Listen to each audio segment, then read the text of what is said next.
Dear student, आज हम पढ़ेंगे state variable, state function, path function और उसके बाद पढ़ेंगे हम types of process, isothermal, adiabatic process, reversible process, irreversible process, isochoric process etcetera. ध्यान से देखिएगा, इम्पॉर्टेंट लेक्चर है ये कि first of all what is mean by state variable, मतलब स्टेट में चेंजेस किसकी वजह से होगा।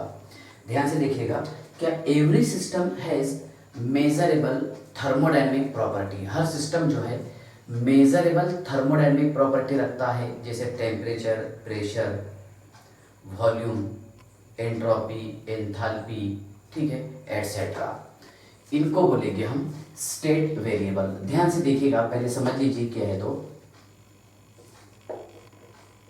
Every system has measurable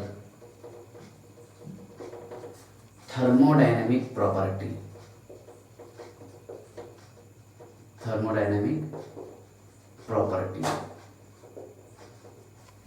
These properties, every system has measurable thermodynamic property like, ध्यान से देखिएगा, प्रेशर, वॉल्यूम, टेम्परेचर, इसको हम T से रिप्रेजेंट करेंगे, कॉमा, एंट्रोपी, इसको हम कैपिटल S से रिप्रेजेंट करते, एंथैल्पी, इसको हम रिप्रेजेंट करेंगे कैपिटल H से, गिव्स एनर्जी, इसको कैपिटल G, इंटरनल एनर्जी एक तो यू रहेगा या फिर कैपिटल ई रहेगा, अलग अलग बुक में रेफरेंस दिया हुआ है इसका, ठीक है ना। उसके बाद में number of moles, number of moles, ठीक है। दीज प्रॉपर्टीज, इट इज है ना, these properties are called as state variable, यानी इन प्रॉपर्टीज की वजह से स्टेट में चेंजेस होता। अगर प्रेशर, टेम्परेचर, वॉल्यूम में चेंज होता है तो उस वक्त है ना सिस्टम का स्टेट चेंज होगा। ध्यान से देखिएगा, मान लीजिए एक सिस्टम है जिसका प्रेशर P1 है, वॉल्यूम V1 है और टेम्परेचर T1 है और उसमें n moles of gaseous molecule present है, ठीक है। यह है इसका इनिशियल स्टेट, इनिशियल स्टेट, ठीक है। अब यहाँ पर क्या है कि हमने क्या स्टेट को चेंज कर दिए, स्टेट वेरिएबल, वेरिएबल चेंज हो रहा, वेरिएबल चेंज है ना। वेरिएबल अगर चेंज होगा तो इसका स्टेट चेंज होगा, स्टेट चेंज होगा। वेरिएबल P1 से P2 जा रहा, V1 से V2, T1 से T2 और ये N, इसको N1 बता दो, इसको N2 बता दो, ठीक है ना। नंबर ऑफ मोल्स, ध्यान से देखिएगा, यानी वेरिएबल चेंज होने की वजह से स्टेट चेंज हो रहा, ठीक है ना। इसी को बता देंगे हम स्टेट वेरिएबल, क्या बोलेंगे इसको, स्टेट वेरिएबल, है ना।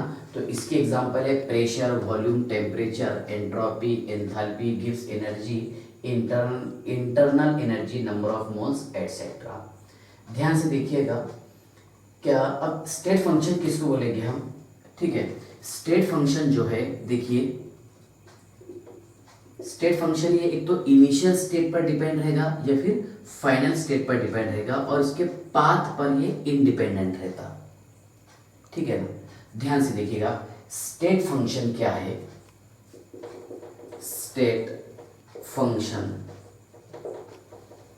है ना, the property of system whose value depend upon initial और final state of system. Initial बोल सकते हैं, फाइनल बोल सकते हैं, या फिर करंट स्टेट। करंट स्टेट एक तो इनिशियल रह सकता है या फिर फाइनल रह सकता है ना। एंड इंडिपेंडेंट ऑन पाथ, मान लीजिए आप, क्या वॉल्यूम का चेंजेस हो रहा V1 से V2 में, ये समझाने के लिए बता रहा मैं आपको। इसको मान लीजिए आप इनिशियल वॉल्यूम और ये है फाइनल वॉल्यूम, है ना। तो स्टेट फंक्शन जो है एक तो इनिशियल वॉल्यूम पर डिपेंड रहेगा या फिर फाइनल वॉल्यूम पे, ठीक है। लेकिन उसके बीच में जो चेंजेस आ रहा, जिसे हम पाथ फंक्शन कहते हैं, उस पर इंडिपेंडेंट रहता है, ठीक है ना। तो ध्यान से देखिएगा, कि स्टेट फंक्शन जो है, पहला पॉइंट आपको ये समझ में आया, ये किस पे डिपेंड रहेंगे, तो इनिशियल स्टेट पर रहेगा या फिर फाइनल स्टेट पर डिपेंड रहेगा, और इंडिपेंडेंट किस पर रहेगा, इस पर, means that is path using to reach at a particular state, है ना। यहाँ पर हमने पाथ यूज किए काय के लिए, to reach at a particular state. So state function means the property of system, the property of system whose value depends on current state, depends on current state। अब करंट स्टेट कौन सा बताइए sir, current state है यहाँ पर, एक तो initial state हो सकता है सिस्टम का या फिर फाइनल स्टेट, है ना। The property of system whose value depends on current state of the system. Current state बोले तो एक तो इनिशियल या फिर final, current state of the system and independent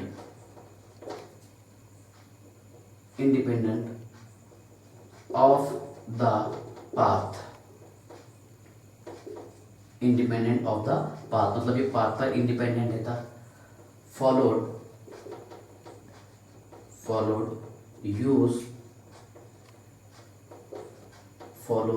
used to reach at a particular state. ठीक है ना। तो इन शॉर्ट हम ऐसा बोलेंगे कि स्टेट फंक्शन जो है ये हमेशा इनिशियल और फाइनल स्टेट पर डिपेंड रहता है ना, कॉल्ड एज स्टेट फंक्शन। ठीक है ना। अब स्टेट फंक्शन या फिर स्टेट वेरिएबल की एग्जांपल कौन कौन सी हो सकती है, ठीक है ना। तो ध्यान से देखिएगा, स्टेट फंक्शन होगा इसमें change in volume means V2 minus V1, इसको आप फाइनल मान लीजिए, इसको इनिशियल मान लीजिए, final minus initial. Change in pressure कैसे रहेगा, है ना, final pressure P2 minus P1। Change in temperature is equal to, बताइए आप, T2 minus T1, final minus initial. ठीक है ना। उसके बाद में चेंज इन इंटरनल एनर्जी, जिसको हम डेल्टा यू फिर या फिर डेल्टा ई से रिप्रेजेंट करते हैं, तो फाइनल माइनस इनिशियल। ठीक है ना। या फिर क्या ले सकते हैं हम, change in Gibbs energy, change in enthalpy H2 minus H1 बराबर final minus initial. Change in entropy is equal to H2 minus S1 final minus initial. Change in Gibbs energy is equal to क्या रहेगा बताइए आप, G2 minus G1। तो ये जितने points मैंने यहाँ पर लिखा हूँ, है ना, delta and number of moles, है ना, is equal to final minus initial. ठीक है ना। तो ध्यान से देखिएगा, ये सारी एग्जाम्पल जो है ये किसकी एग्जाम्पल है, स्टेट वेरिएबल बोल सकते हैं इसको, या फिर हम स्टेट फंक्शन बोल सकते हैं। क्या बोलेंगे इसको, स्टेट वेरिएबल और स्टेट फंक्शन। लेकिन पाथ फंक्शन की एग्जाम्पल है, ध्यान से देखिएगा, पहले मैं आपको पाथ फंक्शन समझा देता। पाथ फंक्शन, है ना, यहाँ पर देखिए क्या इनिशियल और फाइनल के बीच का जो आपको पोर्शन दिख रहा है उसको बोलेंगे हम पाथ फंक्शन, है ना। तो ध्यान से देखिए, path function, the property of system, the property of system which is depends upon path, क्या पे डिपेंड रहेगा, which is depend upon path using to reach at a particular state called as path function। path function की दो famous example है, delta Q is means heat, है ना, change in heat, और W work done, है ना, ये delta W। तो ध्यान से देखिएगा, क्या हीट एंड वर्क, क्या बताइए, heat and work, these are example of path function. मतलब क्या होगा इसमें, क्या ये डिपेंड रहेगा पाथ पर, हीट भी और वर्क भी। जबकि change in volume, change in pressure, change in temperature, change in internal energy, change in enthalpy, change in entropy, change in Gibbs energy etcetera, it is depends upon initial and final state of system. तो ये example है path function, sorry state function का, और ये example है path function का जो हम आगे प्रूफ करेंगे। ठीक है ना, यहाँ तक ही समझ गया। स्टेट वेरिएबल आपको समझ में आ गया, स्टेट फंक्शन समझ में आ गया पक्का। स्टेट फंक्शन डिपेंड किस पर रहता, इनिशियल और फाइनल स्टेट ऑफ सिस्टम पर। ठीक है ना, हाँ पाथ फंक्शन समझ गया। इसके बाद में हेडिंग डाला टाइप्स ऑफ प्रोसेसेस।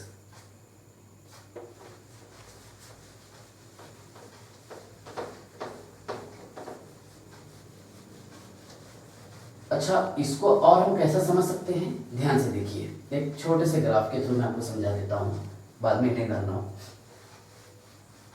क्या स्टेट वेरिएबल को हम कैसे समझ सकते हैं, देखिए मान लीजिए मैंने यहाँ पर ग्राफ ड्रॉ किया हूँ, P versus V, pressure versus volume. ठीक है ना, तो ध्यान से देखिएगा, फेमस ग्राफ है ये, इसको हमने माने हैं फाइनल, है ना, और ये initial state of molecule, just जो मैं आपको अभी बताया उसको ग्राफ के थ्रू प्रूफ कर रहे हैं। ठीक है ना, तो ध्यान से देखिएगा, ये इनिशियल स्टेट होगी, ये फाइनल स्टेट। अगर हम यहाँ पर इसको V1 मानते हैं तो ये V2 रहेगा, मतलब चेंज इन वॉल्यूम कैसे किए थे हमने, V2 माइनस V1 जस्ट, है ना। इसको मैं V1 माना तो ये V2 रहेगा, है ना। अगर मान लीजिए मैं इसको P1 माना तो ये P2 रहेगा। So delta P is equal to P2 minus P1 बराबर है। अगर मैं यहाँ पर T1 माना हूँ तो ये T2 रहेगा, means delta T is equal to T2 minus T1। अब यहाँ पर ये जो हम पाथ यूज कर रहे हैं, ये जो रास्ता यूज कर रहे हैं, है ना, तो यहाँ पर क्या होगा देखिए, क्या इसमें Q और W क्या रहेगा, Q और W ये डिपेंड रहेगा पाथ पर, किस पे डिपेंड रहेगा, पाथ पर, है ना। जबकि यहाँ पर ये जो स्टेट वेरिएबल जो लिखा हूँ मैंने, तो ये इनिशियल पर डिपेंड रहेगा, ये फिर फाइनल स्टेट पर, बराबर है। बस यही डिफरेंस है कि ये डिपेंड रहेगा इनिशियल और फाइनल स्टेट पर, और ये डिपेंड रहेगा पाथ पर। ठीक है ना, ग्राफ समझ गया। हाँ, अब डालिए एक हेडिंग छोटा सा, टाइप्स ऑफ प्रोसेसेस। ठीक है ना, कौन कौन सा है, आइसोथर्मल प्रोसेस, आइसोबैरिक प्रोसेस जिसको बारीक पढ़ते हैं, आइसोकोरिक प्रोसेस, एडियाबैटिक प्रोसेस, उसके बाद में साइक्लिक प्रोसेस, साइक्लिक प्रोसेस के बाद में रहेगा रिवर्सिबल प्रोसेस, इरिवर्सिबल प्रोसेस। ध्यान से देखिएगा, छोटे मोटे पॉइंट्स, लेकिन थोड़ा अच्छा डिटेल पढ़ लेंगे हम। देखिए आइसोथर्मल प्रोसेस, फिर उसका ग्राफ समझाऊंगा मैं आपको, है ना, बॉयस लॉ के थ्रू। आइसोथर्मल के लिए ग्राफ कैसा आएगा, आइसोबैरिक के लिए कैसा आएगा, etcetera.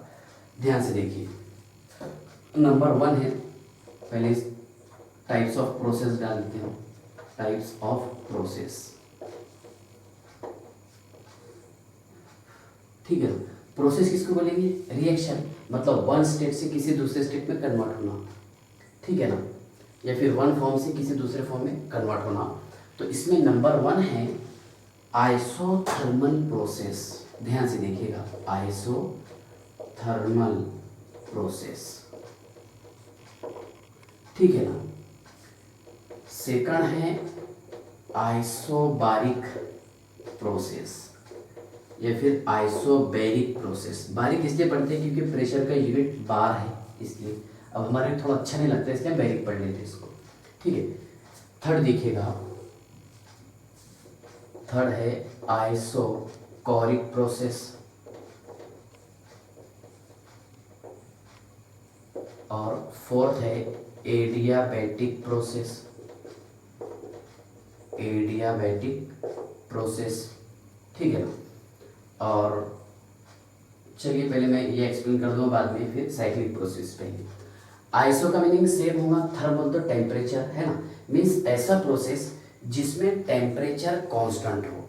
The process in which temperature of the system remain constant is called as isothermal process. ध्यान से देखिएगा, the process in which temperature of the system remain constant called as isothermal process. तो यहाँ पर देखिए टेम्परेचर में कोई changes नहीं आएगा, मीन्स यहाँ पर डेल्टा टी रहेगा 0, और ये किसी भी आइडियल गैस के लिए, फॉर एनी आइडियल गैस, किसी भी आइडियल गैस के लिए, बराबर। और अगर टेम्परेचर 0 हो तो यहाँ पर डेल्टा यू इंटरनल एनर्जी भी 0 रहता, कांस्टेंट रहेगा। क्यों रहेगा? बिकॉज, ठीक है ना, for ideal gas internal energy is equal to the kinetic energy of gas, है ना।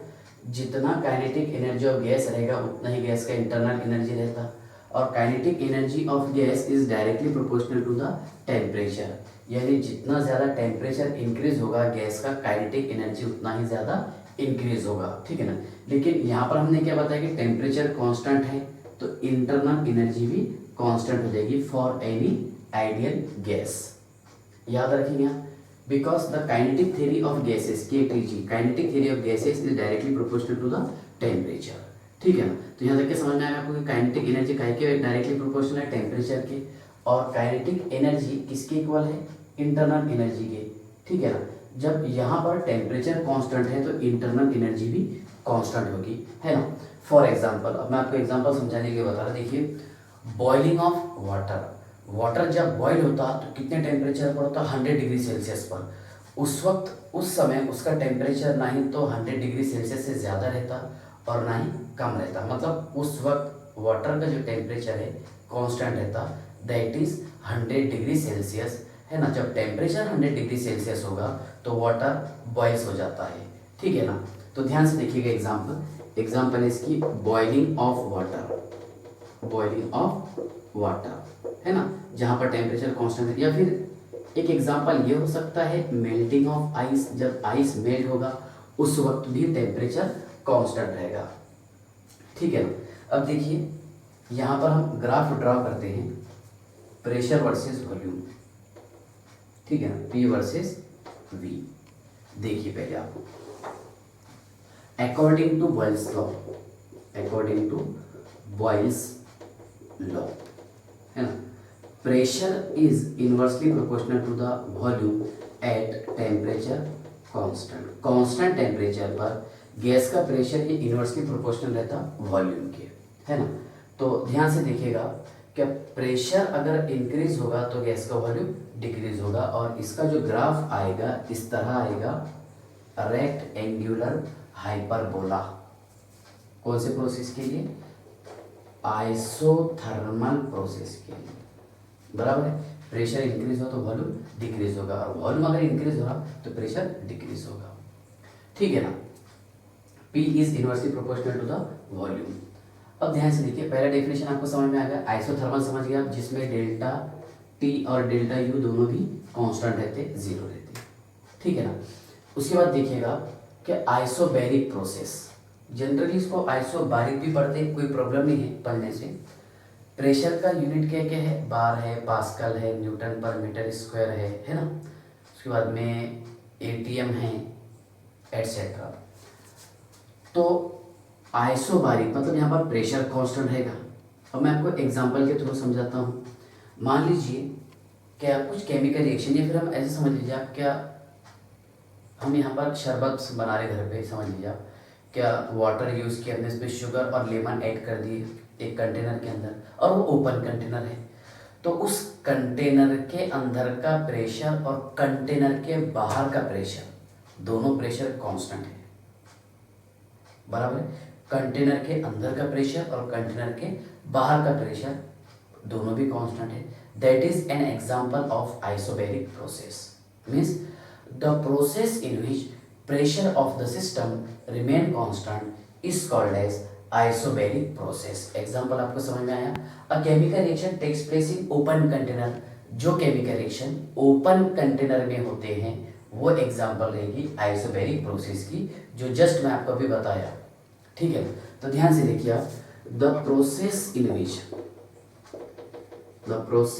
विच, ठीक है ना, pressure of the system remain remain constant called as isobaric process, और यहाँ पर डेल्टा पी में कोई चेंजेस नहीं आएगा। A chemical reaction takes place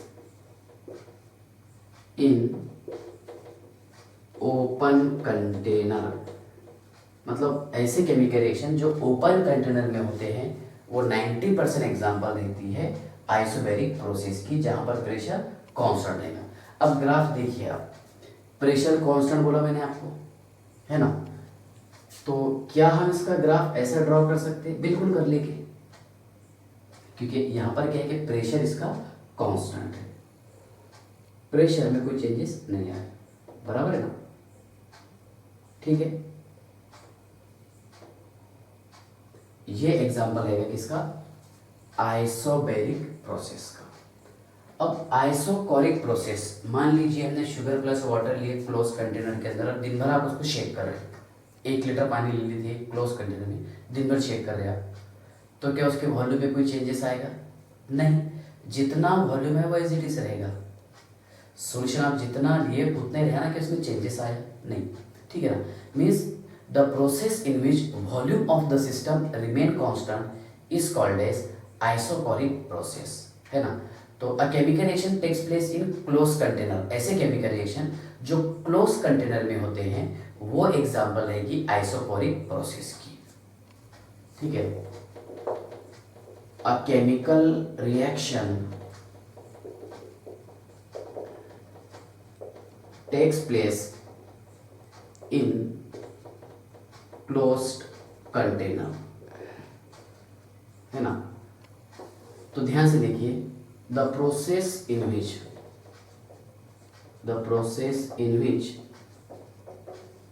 ठीक है, volume of the system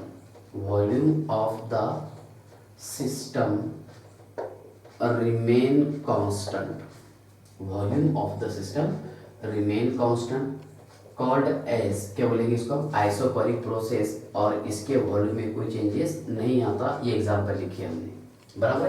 a chemical reaction takes place in close container, तो देखिए यहाँ पर वॉल्यूम कांस्टेंट आ रहा, मीन्स सिंपल हम ऐसा ले लेते, चलिए देखिए, ये समझ में आया ना आपको।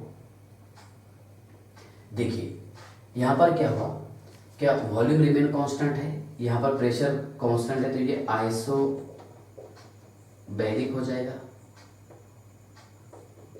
और ये आइसोकोरिक या फिर isochore,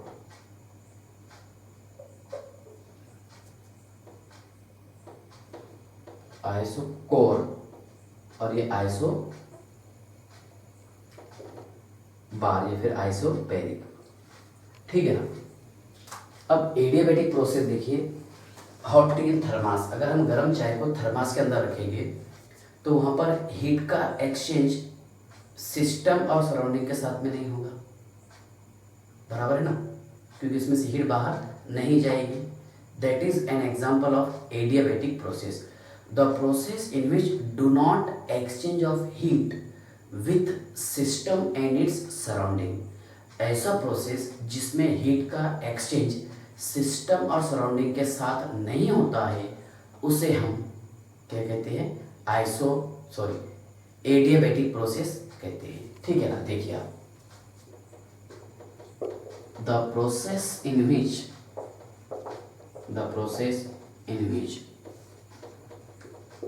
do not exchange of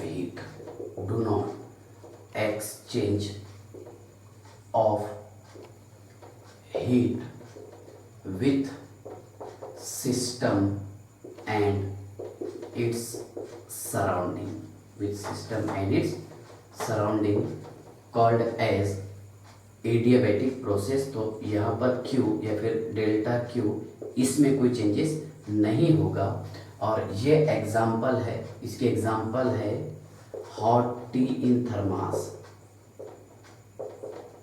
है ना, क्लोज कंटेनर के अंदर हमने चाय को रखे, जहाँ पर हीट का एक्सचेंज नहीं होगा सिस्टम और सराउंडिंग के साथ।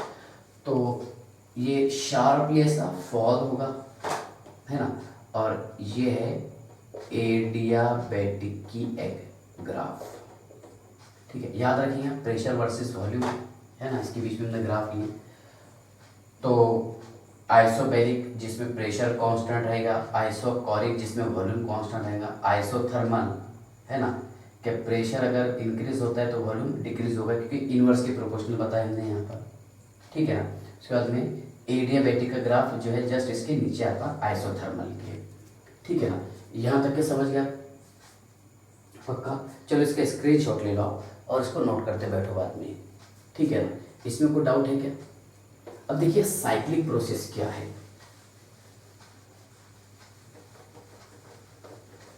साइक्लिक प्रोसेस के लिए स्टेट वेरिएबल हमेशा जीरो रहता, ठीक है। अब जीरो कैसे रहेगा देखिए आप, साइक्लिक है ना। चलिए देखिए साइक्लिक प्रोसेस, पहले मैं आपको इसका ग्राफ समझा देता क्या है। तो यहाँ पर हमने ग्राफ लिए इसका प्रेशर वर्सेस वॉल्यूम में, ठीक है ना। और ये प्रोसेस इस तरह कंप्लीट हो रहा, ये इनिशियल स्टेट मान लो आप, कौन सी इनिशियल, ये स्टेप फर्स्ट सेकंड थर्ड और ये फोर्थ है ना। मतलब जहाँ से स्टार्ट हुआ फर्दर वहीं पर आकर ये प्रोसेस एंड हो रहा है ना। मान लीजिए अगर आपको यहाँ पर चेंज इन प्रेशर देखना है तो इनिशियल भी यही है और फाइनल भी यही है, मतलब प्रेशर में कोई चेंजेस नहीं आएगा। Delta P is equal to zero, इसको आप वी मान लो। चेंज इन वॉल्यूम कितना हो रहा, तो फाइनल माइनस इनिशियल ज़ीरो आ रहा। Change in internal energy final minus initial, ये भी ज़ीरो आ रहा, ये ज़ीरो ज़ीरो ज़ीरो, ठीक है ना। अगर यहाँ पर हम डेल्टा एस देखेंगे एंट्रोपी में भी कोई चेंजेस नहीं आ रहा, ठीक है ना। अगर यहाँ पर हम चेंज इन एंथैल्पी देखेंगे तो ये भी जीरो रहेगा साइक्लिक प्रोसेस के लिए, बराबर है। अगर यहाँ पर हम चेंज इन गिब्स एनर्जी देखेंगे है ना, क्योंकि ये स्टेट वेरिएबल है फाइनल माइनस इनिशियल, इसमें भी कोई चेंजेस नहीं आ रहा। बट डेल्टा क्यू अगर देखेंगे हम is not equal to zero and work done is not equal to zero because these are path function. क्या रहते, पाथ फंक्शन है ना, जो इनिशियल और फाइनल स्टेट पर डिपेंड नहीं रहते बल्कि किस पे डिपेंड रहते, इस पाथ पर, बराबर है ना। ये थे स्टेट वेरिएबल जो इनिशियल और फाइनल स्टेट पर डिपेंड थे, और पाथ फंक्शन जो है ये किस पे डिपेंड रहता, पाथ पर, मतलब ये जो पाथ यूज हो रहा है ना। तो पाथ फंक्शन की एग्जांपल है Q and W, heat and work, ठीक है ना। अब साइक्लिक प्रोसेस में देखिए आप, for any cyclic process, for any cyclic process, किसी भी साइक्लिक प्रोसेस के लिए है ना, for any cyclic process state variable, state variable is always zero. किसी भी साइक्लिक प्रोसेस के लिए स्टेट वेरिएबल ये हमेशा जीरो रहता है, बराबर है। स्टेट वेरिएबल जीरो मीन्स यहाँ पर कोई चेंजेस नहीं आएगा, फाइनल माइनस इनिशियल। तो अब डेफिनेशन आपको क्या समझ में आया इस पर से, देखिए the process in which given state undergoes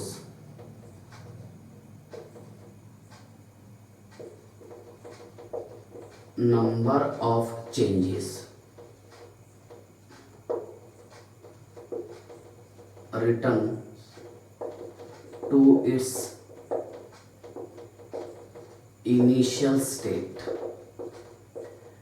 called as cyclic process। ध्यान से देखिएगा, the process in which given state undergoes number of changes. यहाँ पर बहुत ज़्यादा चेंजेस हो सकते हैं है ना, 1 2 3 4 इससे भी ज़्यादा हो सकते हैं, लेकिन जब ये रिटर्न बैक आएगा तो हमेशा अपने इनिशियल स्टेट पर आएगा। मीन्स यहाँ पर इनिशियल और फाइनल सेम हो जा रहा, so we can say that there is no change in state variable. State variable में कोई चेंजेस नहीं होगा, बराबर है।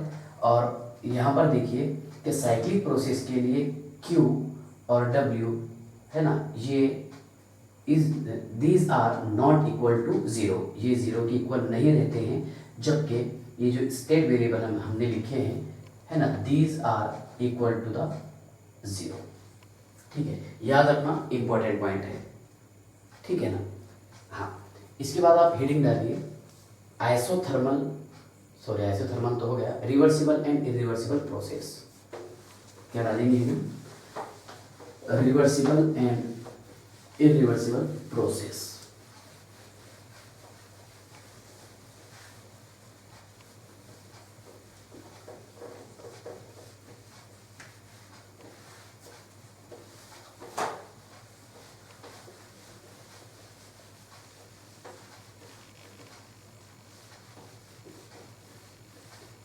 बस 5-7 मिनट का टॉपिक रह गया, 5 मिनट में एंड करवा देंगे इसको। ये छोटे मोटे पॉइंट है, ठीक है ना। डालिए heading reversible process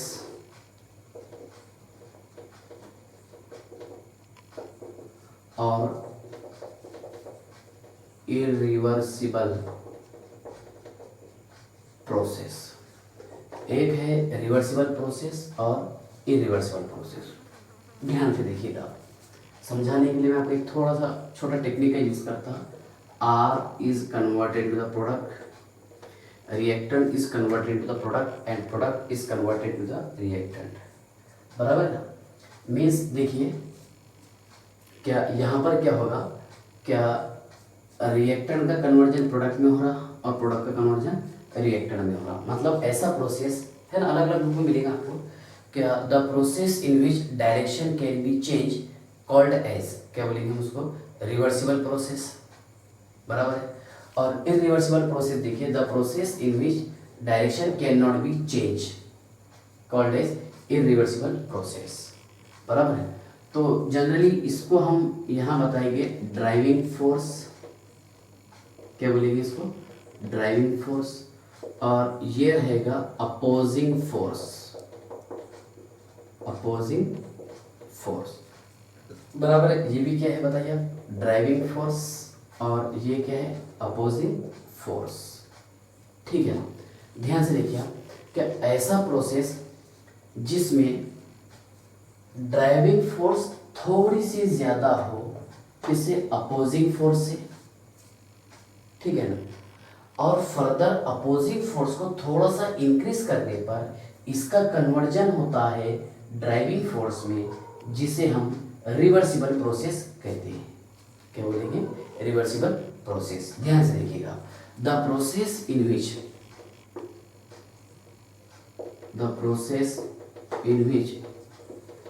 driving force is infinitesimally, थोड़ा सा ज्यादा, infinitesimally greater than opposing force, ठीक है। देखिए आप, the process in which driving force is infinitesimally greater than opposing force, but opposing force can be slightly increased, then it is converted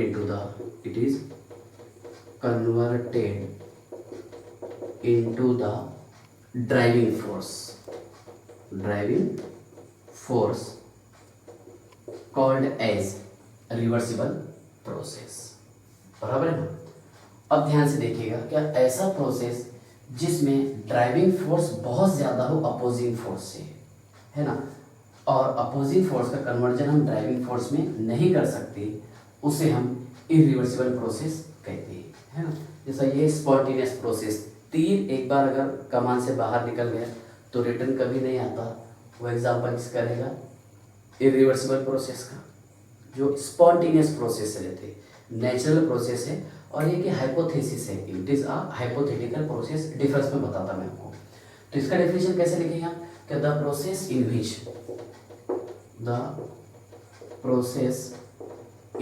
which driving force is much greater than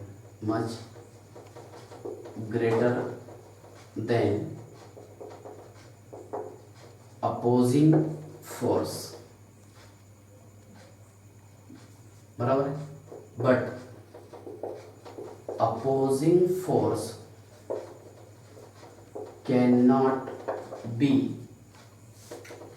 converted into the driving force, but opposing force cannot be converted into the driving force called as, क्या बोलेंगे इसको, irreversible process।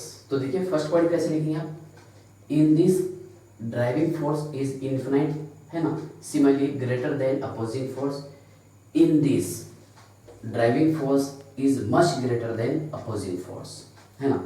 और ये क्या है, it is a hypothetical process, hypothetical process, ये difference बता रहा, आपके एग्जाम में पूछे जाते इस पर थ्योरी में, है ना। और देखिए हाइपोथेटिकल है और ये क्या, it is a natural process, natural process, ठीक है ना। ये जो है देखिए, जब यहाँ पर मान लीजिए आप, क्या इसमें रिएक्टर में कन्वर्जन प्रोडक्ट में करवा रहे हैं हम, आप प्रोडक्ट का रिएक्टर में हो रहा है ना, तो इसमें ये प्रोसेस जो है तो स्लो होगा क्योंकि इसको रिटर्न बैक आना है, ठीक है। अब मैं आपको समझा के देता, मान लीजिए यहाँ से समझाते थे इसको अच्छे से, दिख रहा, देख लो इसको, दिखा दे रहा पूरा, हाँ देखिए, मान लीजिए इस कंटेनर के अंदर हमने गैस भर के रखी है, क्या भरे इसमें गैस, ठीक है, इसको बता दिया हमने ड्राइविंग फोर्स, क्या बताया इसको, ड्राइविंग फोर्स, और यहाँ मैंने यूज़ किया हूँ पिस्टन, ठीक है, और यहाँ पर हमने छोटे छोटे वेट यूज़ किए, ठीक है। यहाँ से हम अप्लाई कर रहे हैं अपोजिंग फोर्स और ये है ड्राइविंग फोर्स, ठीक है ना। अब क्या किया हमने यहाँ पर, देखिए क्या एक वेट को मैंने बाहर निकाल लिया इसमें से, ठीक है ना। जब वेट हम बाहर निकाल लेंगे तो ड्राइविंग फोर्स बढ़ जाएगा, ये प्रेशर बढ़ जाएगा और इसका प्रेशर कम हो जाएगा, ठीक है। इसका चेंज कितना होना, ये एक्सटर्नल प्रेशर है माइनस dP, थोड़ा सा चेंज हो रहा, बराबर ना। तो ध्यान से देखिएगा कि फिर बाद में पहले क्या कि हमने क्या इसमें गैस भर के रखे और यहाँ पर ऊपर से फोर्स लगाए और बीच में हमने वेट रख दिए, ठीक है ना। तो देखिए अभी क्या है कि ये इक्विलिब्रियम स्टेट पर है, कहाँ पर है, इक्विलिब्रियम स्टेट पर, मतलब क्या हो सकता है इसमें कि अगर हम अपोजिंग फोर्स बढ़ा देंगे तो ड्राइविंग फोर्स कम हो जाएगा, और अगर ड्राइविंग फोर्स बढ़ा देंगे हम तो अपोजिंग फोर्स कम हो जाएगा, ठीक है। तो हम क्या करें, यहाँ पर ये प्रोसेस को धीरे धीरे, है ना, फॉलो करें। क्या इसमें ड्राइविंग फोर्स का मान लीजिए मैंने एक वेट यहाँ से निकाल लिया, अब यहाँ से वेट निकाल लिया मतलब इधर का फोर्स कम हो गया, इधर का प्रेशर कम हो गया, तो यहाँ का प्रेशर इंक्रीज हो रहा, ये वाला प्रेशर, ये प्रेशर इंक्रीज हो रहा, ठीक है ना। तो ये था एक्सटर्नल प्रेशर और ये कम हो रहा, वेट निकाल रहे मतलब थोड़ा थोड़ा इसमें चेंजेस आ रहा है ना, dP। अब क्या होगा इसमें, क्या ये भी क्या है, क्या P माइनस dP, क्या यहाँ पर भी इसके भी प्रेशर में थोड़ा थोड़ा चेंजेस आ रहा, भले कम हो रहा ज्यादा हो रहा है सेकंड थिंग है, ठीक है ना। तो यहाँ पर क्या होगा, इसका प्रेशर इंक्रीज हो रहा है, इसका प्रेशर डिक्रीज हो रहा, ठीक है ना। अब मान लीजिए मैंने फर्दर यहाँ पर ये वेट को ऐड कर दिया तो पहले के इस इक्विलिब्रियम स्टेट पर आ जाएगा, मतलब ये प्रोसेस जो है तो धीरे धीरे होता है, कौन सा, रिवर्सिबल प्रोसेस, है ना। इट इज अ स्लोएस्ट, या फिर हाँ स्लोएस्ट स्टेप प्रोसेस, है ना। और ये रैपिडली प्रोसेस होता है ना, बहुत फास्ट होता है, ये भी समझा के देता मैं आपको। मान लीजिए क्या यहाँ पर हमने गैस भर के रखे कंटेनर में और इसमें मैंने लार्ज साइज के वेट लगा दिया, है ना। ये क्या था, वही है ड्राइविंग फोर्स, और ये क्या है OF अपोजिंग फोर्स, ऊपर है ना, ये है प्रेशर, एक्सटर्नल प्रेशर और ये प्रेशर। अब हमने क्या की, क्या एक साथ पूरे वेट निकाल लिए, मान लीजिए क्या पहले ये इनिशियल में ये था इतना, ठीक है ना, देखिए, और ये है DF ड्राइविंग फोर्स प्रेशर, ठीक है। यहाँ पर क्या है एक्सटर्नल प्रेशर यानी पिस्टन और अपोजिंग फोर्स। हमने क्या किया कि एक साथ पूरे वेट निकाल लिए, एक साथ पूरे वेट निकालेंगे, जिप करके ऊपर आ जाएगा यहाँ पर ऐसा, बराबर है ना। तो यहाँ पर देखिए कि इसमें इक्विलिब्रियम जो है ये हर स्टेप पर नहीं मिल रहा, एक तो इनिशियल पर मिला था हमारे को या फिर फाइनल पर, बराबर है। तो यहाँ पर ये जो चेंजेस आए हैं डेल्टा पी वाला है, मतलब बहुत ज़्यादा चेंजेस हो गए इसमें। कैसा? क्योंकि यहाँ पर हमने वेट ज़्यादा यूज़ की, वेट ज़्यादा यूज़ की मतलब एक साथ मैंने पूरे वेट बाहर निकाल लिया, है ना। पहले तो यहाँ पर इक्विलिब्रियम था इनिशियल में, कहाँ पर था ये? इनिशियल में, और ये फाइनल पर, बराबर है। तो देखिए इसमें क्या होगा, अभी ये इक्विलिब्रियम स्टेट है, बाद में मैंने किया कि जिप करके पूरे निकाल लिया, तो बीच में आपको यहाँ पर इक्विलिब्रियम नहीं मिलने वाला, दोनों का प्रेशर इक्वल नहीं हुआ। कब हुआ? जब आप यहाँ से पूरे वेट निकाल लेंगे तो इसका प्रेशर अपोजिंग फोर्स है ना और ड्राइविंग फोर्स, ये दोनों इक्वल हो जाएंगे, बराबर है ना। तो यहाँ पर इक्विलिब्रियम आपको कब मिल रहा? चेंजेस तो देखिए कितना बहुत ज़्यादा चेंजेस आ रहे, इसलिए मैंने डेल्टा पी लिखा और वहाँ पर डी पी। इक्विलिब्रियम कब मिला आपको? यहाँ पर इक्विलिब्रियम मिला तो इनिशियल में, शुरुआत में, फिर फाइनल में, बिटवीन बीच में आपको इक्विलिब्रियम नहीं मिल रहा, जबकि यहाँ पर आपको इक्विलिब्रियम हर स्टेप पर मिल रहा था, क्योंकि यहाँ से हम छोटे छोटे साइज के वेट बाहर निकाल रहे थे, ठीक है ना। तो देखिए इक्विलिब्रियम